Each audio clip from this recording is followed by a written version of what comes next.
Ram Bhim Birsa Munda Jal jungle Zameen కాపాడుకోవాలి, మా ప్రాంతంలో అధికారం మాదే, మా ఊర్లో మాదే రాజ్యం అనే నినాదంతో మరి ఆదివాసీ యోధులు, ఆదివాసీ ఉద్యమ నేతలు వాళ్ళు ఉద్యమం చేసి ఎన్నో త్యాగాలు చేశారు. ఆ త్యాగాల స్ఫూర్తితో ఈరోజు ఆల్ ఇండియా ఆదివాసీ సమన్వయ కమిటీ ఏర్పడింది. ఆ ఆశయ సాధన కోసమే ఈ కమిటీ పనిచేస్తుంది. ఇప్పుడు ఈ కమిటీ మొన్న సెమినారు గత నెల 15-16 తారీఖుల్లో జాతీయ స్థాయి ఆదివాసీ సెమినార్ అనేది విశాఖపట్నంలో నిర్వహించడం జరిగింది. అందులో మేధావులు, ప్రొఫెసర్లు, న్యాయవాదులు, ఐపీఎస్ ఆఫీసర్లు, చాలామంది all India Bahujan Samaj party నాయకులు, ప్రజా సంఘాలు పాల్గొనడం జరిగింది. వాళ్ళ యొక్క సూచనల మేరకు జాతీయ స్థాయిలో ఒక బలమైనటువంటి ఆదివాసీ నాయకత్వం, రాష్ట్ర స్థాయిలో బలమైన ఆదివాసీ నాయకత్వాన్ని ఏర్పాటు చేసుకోవడం ద్వారా రాజ్యాంగం ఆదివాసులు కల్పించినటువంటి ప్రత్యేకమైన హక్కులు, ప్రత్యేకమైన చట్టాలు మరి కాపాడుకోగలుగుతామనేటువంటి విషయాన్ని సెమినార్ ద్వారా అందరూ అర్థం చేసుకుని ఈ ఉద్యమం మొదలుపెట్టడం జరిగింది. ఎందుకంటే నెంబర్ 3 జీవో కొట్టేసింది సుప్రీం. గవర్నర్కి అధికారం లేదు, 100% రిజర్వేషన్లు ఇచ్చే అధికారం గవర్నర్ లేదన్నది సుప్రీంకోర్టు. దానికి ఇక్కడ మన ప్రభుత్వాలు 111, 112, 113 3 సమావేశాల ద్వారా తీర్మానం చేసింది ఏంటంటే రాజ్యాంగం 5వ షెడ్యూల్ రాజ్యాంగం 5(2) ప్రకారం ప్రత్యేక చట్టం చేసి 100% రిజర్వేషన్లు ఇవ్వాలని చెప్పి టీఎస్సీ అంటే ట్రైబల్ అడ్వైజరీ కౌన్సిల్, గిరిజన సలహా మండలి తీర్మానం చేసి కేంద్ర ప్రభుత్వం పంపించింది. కానీ ఇక్కడ ఇప్పుడు గిరిజన సలహా మండలిలో తీర్మానం చేసింది, కేంద్ర ప్రభుత్వం పంపించింది, కానీ అసెంబ్లీలో తీర్మానం చేయలేదు. ఇది ప్రభుత్వాల యొక్క కుట్రపూరితమైనటువంటి ఆలోచనలకు ఇదే నిదర్శనం. ఎందుకు ఇది చేయలేదు? మరి బోయలు బీసీలుగా ఉన్నటువంటి వాళ్ళని ఎస్టీలుగా గుర్తించాలని చెప్పేసి అసెంబ్లీలో తీర్మానం చేసినటువంటి ప్రభుత్వం ఈరోజు జీవో నెంబర్ 3 అంటే గిరిజన సలహా మండలిలో చేసినటువంటి తీర్మానాల్ని అసెంబ్లీలో ఆమోదించి మరి కేంద్ర ప్రభుత్వానికి ఎందుకు పంపించలేదని చెప్పేసి నేను వాళ్ళకి డిమాండ్ చేస్తున్నాను. అదేవిధంగా ఈరోజు తెలుగుదేశం మద్దతుతో, జనసేన పార్టీ యొక్క మద్దతుతో ఈరోజు బీజేపీ ప్రభుత్వం అధికారంలో ఉంది.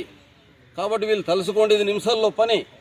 కాబట్టి నేను కూటమి ప్రభుత్వంలో ఉన్నటువంటి తెలుగుదేశం ప్రభుత్వాన్ని, జనసేన నాయకుల్ని, ఉప ముఖ్యమంత్రి పవన్ కళ్యాణ్ గారిని, చంద్రబాబు నాయుడు గారికి నేను డిమాండ్ చేసేది ఏంటంటే ఆ రోజు ఎన్నికల సమయంలో జీవో నెంబర్ 3 నేను ఇస్తాను అని చెప్పారు. మీ భవిష్యత్తుకు ఏమన్నాడు? నాది గ్యారంటీ, మీ భవిష్యత్తుకు నేను షూరిటీ అన్నారు. షూరిటీ వద్దు, గ్యారంటీ వద్దు, కానీ మాకు జీవో నెంబర్ 3 కావాలి. అసెంబ్లీలో తీర్మానం వెంటనే చేయాలని చెప్పేసి నేను డిమాండ్ చేస్తున్నాను. మరొకసారి గిరిజన సలహా మండలిలో తీర్మానం చేసి కేంద్ర ప్రభుత్వాన్ని పంపించడం ద్వారా రాజ్యాంగాన్ని సవరణ చేయాలి. 5వ షెడ్యూల్ రాజ్యాంగంలో ఉన్నటువంటి పేరా 5(1) ప్రకారము గవర్నర్కి అధికారం లేదని చెప్పింది. కానీ గిరిజన సలహా మండలి తీర్మానం చేసింది కదా. గిరిజనుల యొక్క గవర్నమెంటు, గిరిజన సలహా మండలి, గిరిజనుల యొక్క ముఖ్యమంత్రి, రాష్ట్ర గవర్నర్, ఆయన ప్రత్యేక అధికారాలు ఉన్నాయి, రాజ్యాంగ బాధ్యతలు ఉన్నాయి.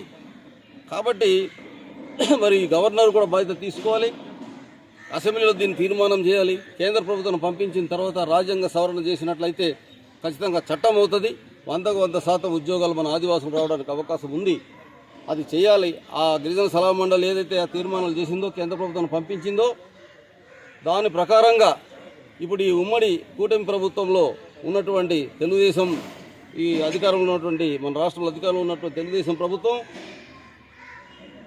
మరి ఆ తీర్మానాలు ఆ రోజు ప్రభుత్వం అసెంబ్లీలో గిరిజన సలహా మండలి చేసినటువంటి తీర్మానాలని ప్రకారం కేంద్ర ప్రభుత్వం మీద ఒత్తిడి పెంచి కేంద్ర ప్రభుత్వం దృష్టిలో పెట్టి ప్రత్యేక చట్టం చేయాలి, 100% రిజర్వేషన్ ఇక్కడ ఉండే విధంగా చేయాలి. అది లేకపోతే గతంలో జీవో నెంబర్ 3 ఉన్నప్పుడు అది కోర్టు న్యాయస్థానానికి వెళ్ళడం వల్ల వచ్చింది. కాబట్టి ఇప్పుడు న్యాయస్థానం దాన్ని కొట్టేసింది. కాబట్టి రాజ్యాంగంలో చట్టం లేకపోవడం వల్ల కొట్టేసింది. ఆ రోజే చట్టం చేసి ఉండే పరిస్థితి వచ్చేది కాదు. ఇప్పుడైనా సరే మళ్ళీ మీరు రాజ్యాంగ సవరణ చేసి జీవో నెంబర్ 3 అమలు చేయడానికి మీరు చిత్తశుద్ధితో కృషి చేయాలని చెప్పి ఆ రోజు ఎన్నికల ముందు ఇక్కడ ఇచ్చినటువంటి హామీని నిలబెట్టుకోవాలని చెప్పేసి మేము ఆల్ ఇండియా ఆదివాసీ సమన్వయ కమిటీ జాతీయ కన్వీనర్గా ఈ ప్రభుత్వాన్ని, బీజేపీ ప్రభుత్వాన్ని, కూటమి తెలుగుదేశం జనసేన ప్రభుత్వాన్ని నేను డిమాండ్ చేస్తున్నాను. ప్రాంతంలో అన్నీ ఉన్నాయి, కానీ అన్నీ ఉన్న అల్లు నోట్లో సని ఉన్నట్లు ఈ ప్రభుత్వాలు, చట్టాలు, ఆ ప్రత్యేక సదుపాయాలు ఇవన్నీ అమలు చేయకపోవడం వలన ఆఖరికి గ్రామసభ పీసా చట్టం ప్రకారం గ్రామసభ అధికారాలు పీసా చట్టాన్ని అమలు చేయడం లేదు, 107 చట్టాన్ని అమలు చేయడం, ఫారెస్ట్ హక్కుల చట్టం ఏర్పాటు చేయడం లేదు, ఏది కూడా అమలు చేసే పరిస్థితి ఈరోజు లేదు. దీనివల్ల ఈరోజు ఈ ప్రభుత్వాలు భూమిలోకి అడవి మీద దాడులు పెరిగాయి, అడవుల మీద దాడులు పెరిగాయి, బతుకుల మీద దాడులు పెరిగాయి, ఉద్యోగుల మీద దాడులు పెరిగాయి. ఇంకెలా బతకాలి ఆదివాసులు? అందుకాబట్టి మేము ఈరోజు all India Bahujan Samaj party నిర్ణయం తీసుకున్నది ఏంటంటే ప్రజా సంఘాలతో కలిసి ప్రజా సమస్యల మీద రాజ్యాంగం కల్పించినటువంటి చట్టాలు, హక్కులు రక్షించుకోవడం కోసం పోరాటం చేయడం, అలాగే అధికారం కోసం, రాజాధికారం కోసం ఓటు పోరాటం చేయడం.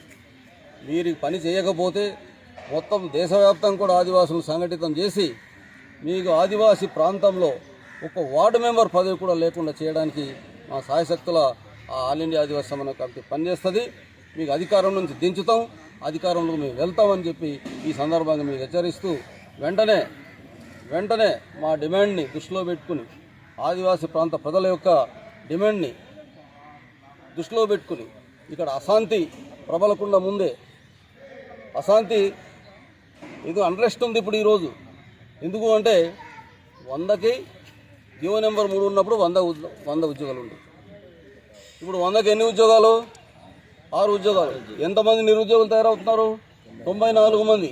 అంటే ఒక 100 ఉద్యోగాలే 94 మంది నిరుద్యోగులుగా ఉంటే తయారైతే ఈరోజు 1000 ఉద్యోగాలకి ఎంతమంది నిరుద్యోగులు తయారవుతారు? మరి ఈ రకంగా మన జాతి హక్కుల్ని హరిస్తున్నాయి. ఆదివాసులు ఆధారపడి బతుకుతున్నటువంటి అడవుల నుంచి ఆదివాసులను తరిమేసే ప్రయత్నం జరుగుతున్నాయి. మరి భూములు గిరిజనేతరుల యొక్క వలసలు, ఆదివాసులు కానటువంటి వాళ్ళు మన ఆదివాసీ ప్రాంతాల్లో వలసలు పెరిగిపోతున్నాయి. దానివల్ల ఏంటంటే ఆదివాసుల యొక్క మనుగడ ఇక్కడ ప్రశ్నార్థకమైంది. వీళ్ళ భవిష్యత్తు ఏంటో కూడా అయోమయం అయిపోయింది. ఆ తర్వాత వాళ్ళ జనాభా పెరిగినట్లయితే ఆదివాసులకి ఇక్కడ మనుగడ ఉండదు. ఉదాహరణకి పీసా చట్టం ప్రకారంగా 50% జనాభా మించి ఉంటేనే వీళ్ళు ఎంపీటీసీలుగా జెడ్పీటీసీలుగా పోటీ చేయాలని చెప్పేసి ఒక పక్క పీసా చట్టం చెప్తుంటే, దీనికి విరుద్ధంగా గతంలో వైసీపీ ప్రభుత్వం ఏం చేసింది? గత ప్రభుత్వాలు, చంద్రబాబు నాయుడు ప్రభుత్వం, తెలుగుదేశం ప్రభుత్వం కానీ, వైసీపీ ప్రభుత్వం, ఏ ప్రభుత్వమైనా కానీ 11 మండలాల్లో ఉన్నటువంటి జెడ్పీటీసీ పదవులంతా కూడా నాన్ ట్రైబల్ పోటీ చేయించడానికి కోసం అవకాశం కల్పించింది. అయితే పీసా చట్టంలో ఎక్కడైతే 50% మించి జనాభా నాన్ ట్రైబల్స్ ఉంటే అక్కడ మాత్రమే పోటీ చేయడానికి వాళ్ళకి హక్కు ఉంటుంది, లేకపోతే లేదు అనేటువంటి ఆ చట్టంలో ఉంది. పీసా చట్టంలో ఆ చట్టం ఆధారంగా చేసుకొని మేము హైకోర్టుకు వెళ్ళిన తర్వాత ప్రభుత్వం నిర్ణయాన్ని మార్చుకునేటువంటి విషయాన్ని ప్రభుత్వాలు గుర్తు చేస్తున్నాం. ఈ విధంగా మన హక్కుల్ని ఏ విధంగా హరిస్తుందని చెప్పడానికి ఇది ఒకటే ఉదాహరణ. ఆ విధంగా 107 చట్టం ఇక్కడ అమలు జరగడం లేదు.